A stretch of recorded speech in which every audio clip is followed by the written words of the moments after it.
Restoring Illinois to greatness.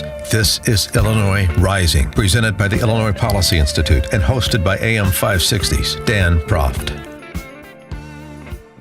Welcome back to Illinois Rising. I'm Pat Hughes of the Illinois Opportunity Project, filling in for Dan Proft this week. Joining me is Joe Kaiser from the Illinois Policy Institute. He's also the producer of the show. And Joe, picking up from our last segment, I think some of the same things that apply to Rick Pearson in the legacy media in Chicago also applies to the legacy media nationally. It seems you saw this past week with all of the stuff with President Trump and Flynn and Comey and Russia and, ISIS and leaking information, just one story after another, and impeachment.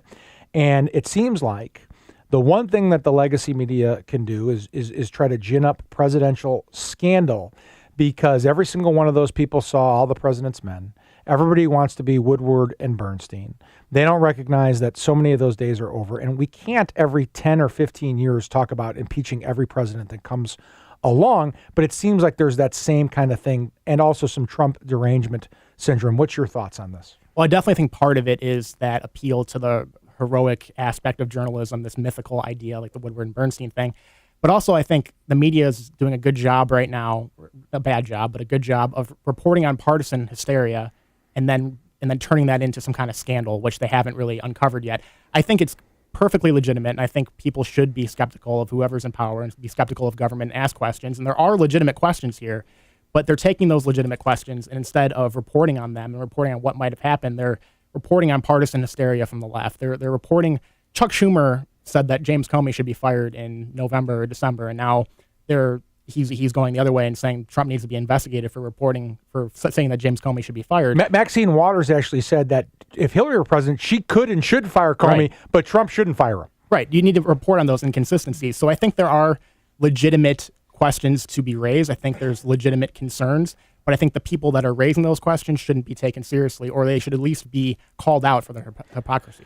Yeah, there's no question that we need accountability. And look, I was slow to Trump, and but now I voted for him in the general election because I'm obviously a Republican and I didn't want Hillary to win.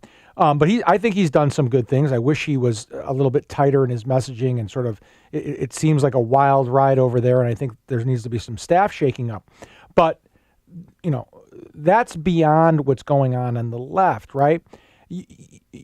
First of all, the Constitution is very specific on what constitutes impeachment, high crimes and misdemeanors.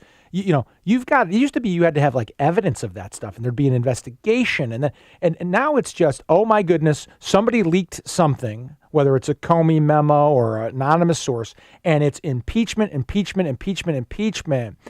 it undermines the Constitution, it undermines the presidency, and it undermines our political discourse. And I know that people on the right do this kind of stuff too, but it just seems that the left is so unhinged over Trump. And by the way, if Trump got impeached and it happened quickly, if it happened late, that'd be beneficial because there'd be an election in 2020. But if it happened quickly, now speculating on their speculation, which is never, in my view, going to happen, Mike Pence becomes president. Do these people think that if Trump's impeached, that like Hillary Clinton becomes president? I mean, what is their thought? Right, and that'll probably satisfy actually a lot of conservative voters like yourself if Mike Pence were president over Donald Trump. I love Mike Pence. Right, and I think an important point that you made is it doesn't do anything well for our political discourse. If they're just saying impeach, and that there's no case here for impeachment yet, but if they keep reporting that and reporting this hysteria, what they're doing is really hurting the political discourse, and they're firing up people on the left, and it's not productive at all. And the media is not necessarily challenging the status quo. They're getting clicks. They're getting views on their cable networks, and that's the motivating factor there. Well, and you see that, right? We had a segment on ESPN not too long ago that I did about how they're trying to appeal to the left. You see Rachel Maddow's ratings go up and up and up. The New York Times is doing a little bit better than they did before the Post. So what's really happening here, Joe, right? People think that the left is all about policy and people, and it's all nonsense, right? This is about power and it's about money. And they see an audience. And if they can gin up that audience and drive eyeballs to televisions and to websites and get subscriptions and gin them up, there's money to be made in politics.